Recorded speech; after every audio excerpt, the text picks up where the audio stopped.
Hello, honors. I hope y'all are well. I'm well, thank you. It's the day before the election, and of course, we're all terrified that the world's going to end this week. Man, I hope it doesn't. I hope we still exist in the world after this week. Um, Good luck to us all. If you haven't voted, vote. In the meantime, continue to stay safe with the coronavirus, right?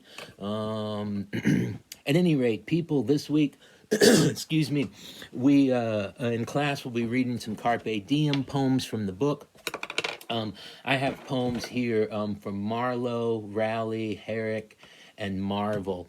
So if you just look through the Carpe Diem poems section in the book, which is from pages 2041 all the way till page 2056, you should be able to find those poets no problem, read their work.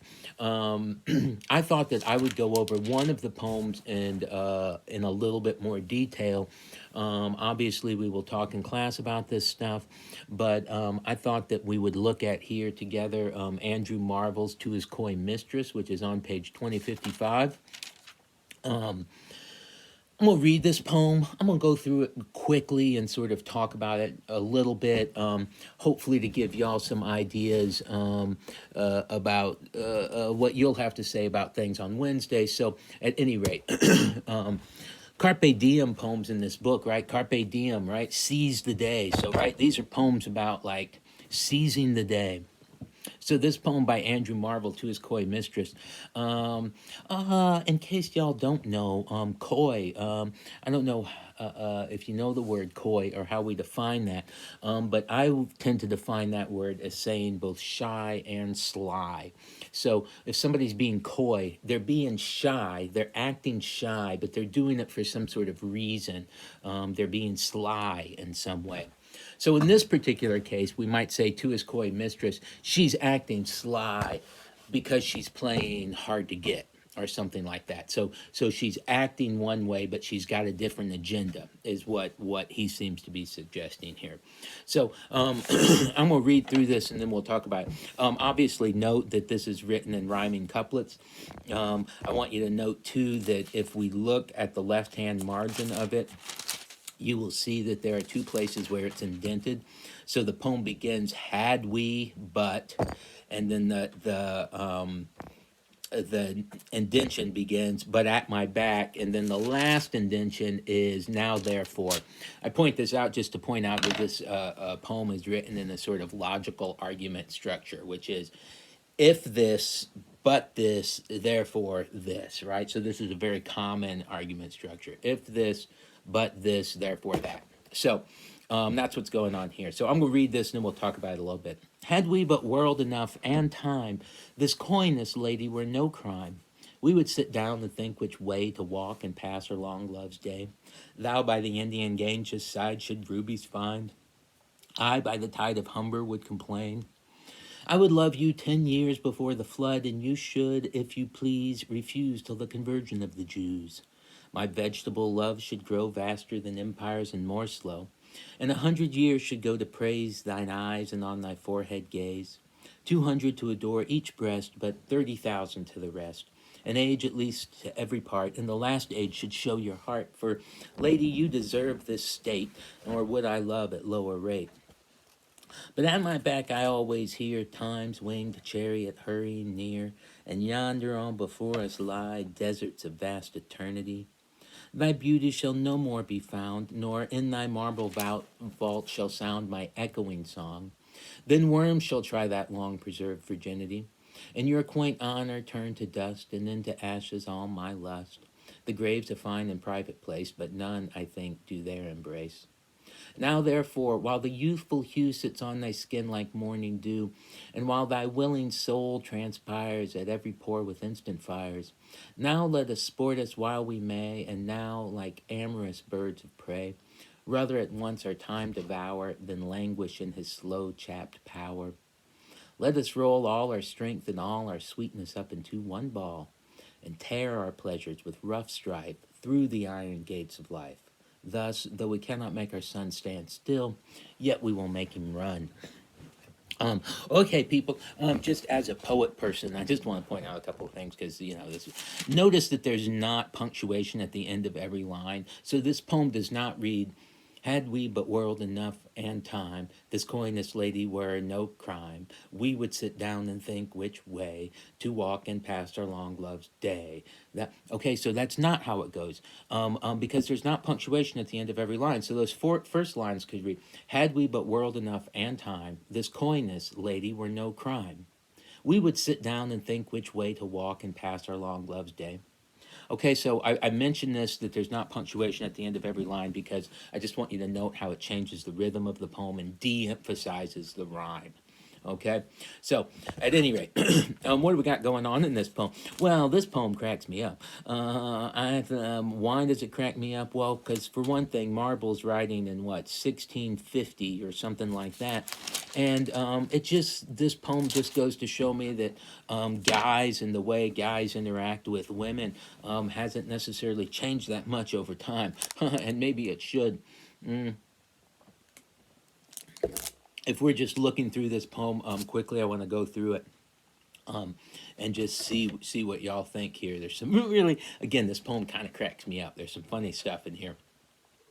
Had we but world enough in time, this coyness lady were no crime. Okay, so you're being coy. If we had all the time in the world, wouldn't be a big deal.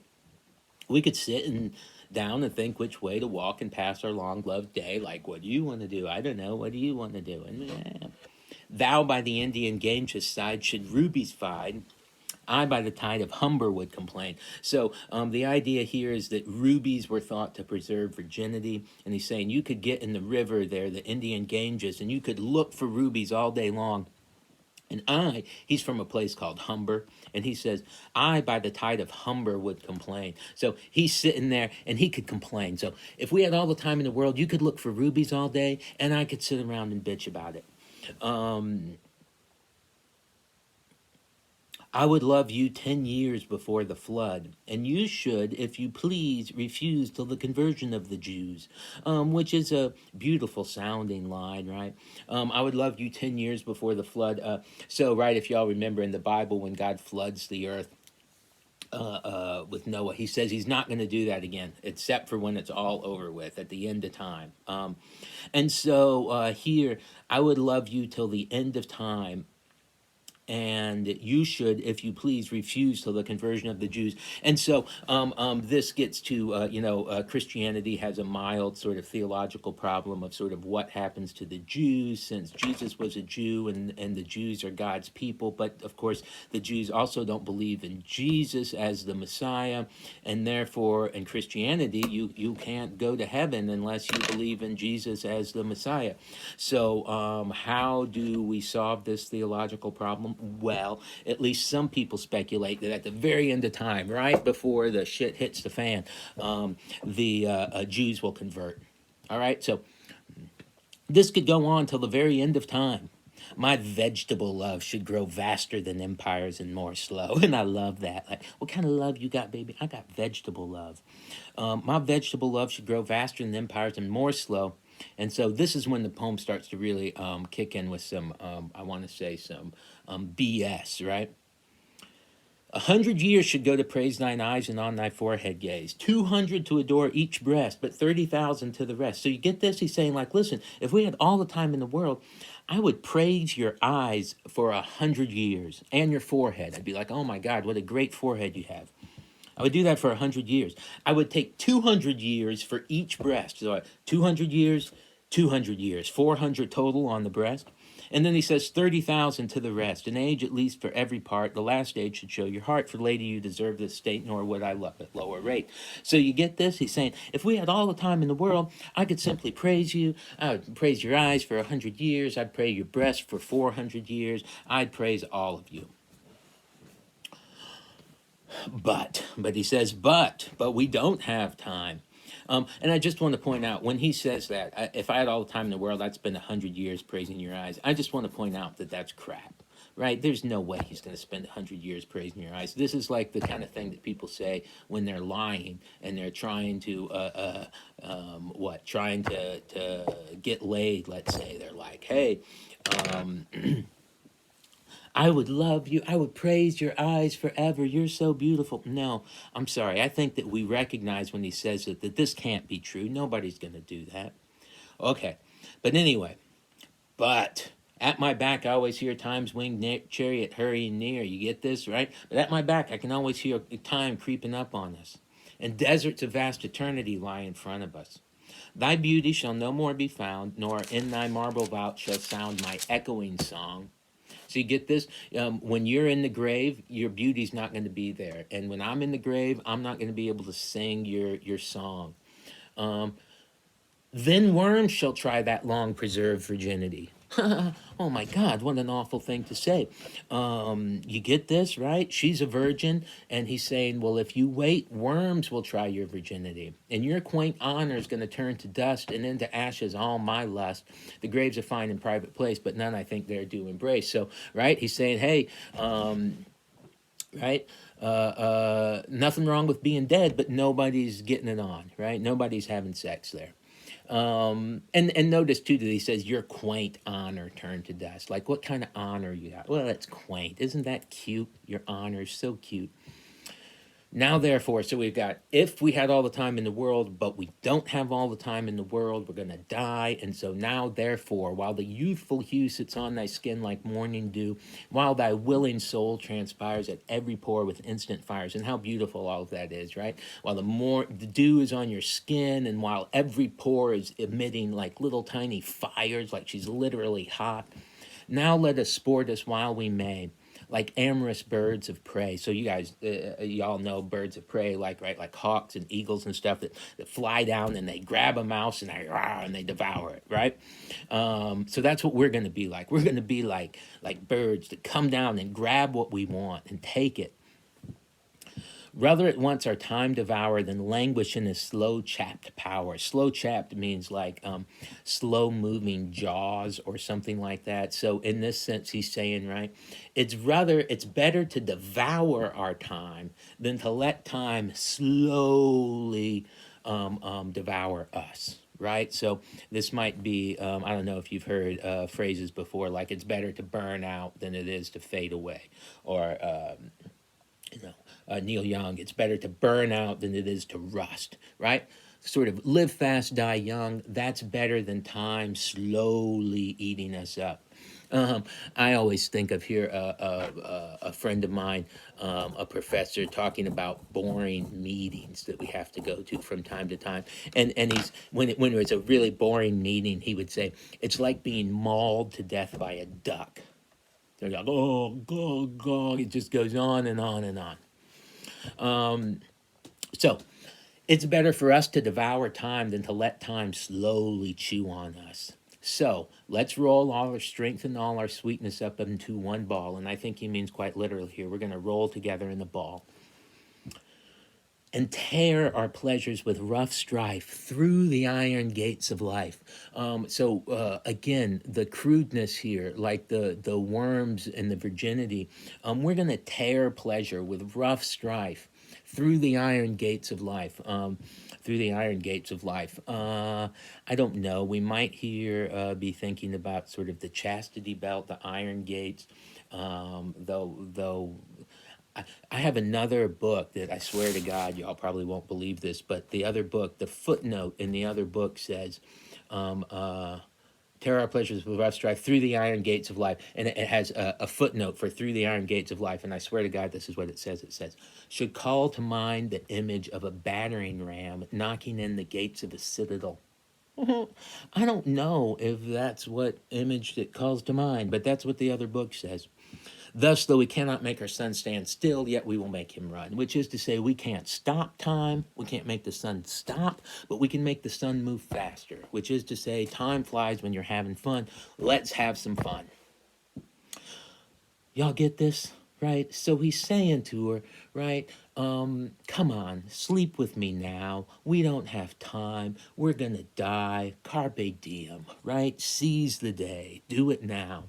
I think that this poem is, to some degree or another, very crude, very guy-like in its sort of oh, the at least the stereotypical idea that the guy is willing to lie or be threatening or do anything to get what he wants, right? And it seems to me that this Marvel is saying roughly anything he can here to get what he wants, which is to say, one, he's saying, I love you, baby. I would love you no matter how much time there was. Um, but two, right, we don't have the time. So, at any rate, y'all get this. Now, so I wonder about in this. So, right, like again, it's sort of threatening, like, oh my God, we don't have time. You better do this. So, as a guy here, he seems very guy-like. Not to mention the fact that he's writing a poem in an effort to win over somebody, which is one of the main things that people have written poems about throughout time. Um, and we're going to see that in some of the other poems that we are looking at here. Um, these Carpe Diem poems are frequently poems about, hey, love, let's get together. So we're going to see that in some of the other poems. Okay, so now one of the things I wonder about this poem is, did it work? Did the woman fall for it? And I have no idea, people. I would like to think that she saw through it and saw the superficialness here of what he's talking about. On the other hand, unfortunately, we all know that people have fallen for things that sound way worse than this, and this sounds pretty good. So I have no idea. Y'all get this? To me, what I find enjoyable about this is because it is the way in which it when I was young, right, one of the reasons why I majored in English was because I thought it was really interesting to read things from the past and sort of discover that people in the past were like how we are now, right? And that's not necessarily easy to think because sometimes you look back at 1600s and you see how people are dressed and how they sound and you think, man, they're so foreign, so not like me. And then this poem just shows, nope, they're a lot like us. Um, so I don't know what kind of thoughts y'all will have about this, but I'm looking forward to hearing them and looking forward to hearing your thoughts on the other poems. In the meantime, oh my God, if you haven't voted, vote. Election tomorrow, Wednesday morning. I plan on seeing y'all. We'll talk about these poems and we'll talk about whatever else you want to talk about. Y'all got any questions or problems? You let me know. I hope everyone has a great day and I will see y'all soon.